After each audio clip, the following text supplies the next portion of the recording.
Hello everyone. তো বাইরে পড়ছে বৃষ্টি আর আমি এখানে থালা সাজিয়ে নিয়ে বসে গেছি আজকে লাঞ্চ মেনু করতে, মানে লাঞ্চ করতে। তো লাঞ্চের এখানে আমাদের মেনুতে ছিল ঝুরি ঝুরি আলু ভাজা, ভাত, যেটা ছাড়া অসম্পূর্ণ সব কিছু খাবার। এখানে ছিল গন্ধরাজ লেবু অ্যান্ড শসা তো ছিল না, এখানে পেঁয়াজ লঙ্কা আর একটা ছিল পুদিনা আর ধনেপাতা একটা বাটা। কার কার বাটা এরকম খেতে পছন্দ করো ভাতের সাথে আমাকে জানিও।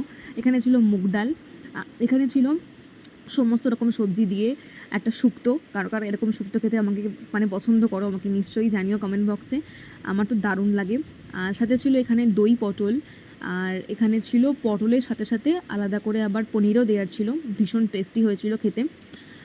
আর আমি পনিরগুলো তোমাদের খুঁজে খুঁজে দেখাচ্ছিলাম আর কি। সাথে ছিল এখানে চিকেন কষা, দারুণ হয়েছিল আর কি খেতে। আমি তো খেয়েছি, এই জন্য তোমাদের রিভিউটা দিতে পারছি আর কি। আর এখানে ছিল শেষ পাতে চাটনি। চাটনি এখানে ছিল হচ্ছে গিয়ে অনেক কিছু মেশানো ছিল এখানে, চাটনির মধ্যে যা যা থাকে আছি। আর এখানে ছিল মিষ্টি, আর এখানে ছিল পাঁপড়। এটাই ছিল আমাদের আজকে লাঞ্চের মেনু। তো তোমরা জানিও কেমন হয়েছে আজকে লাঞ্চের মেনুটা। তো চলো, সবাইকে টাটা।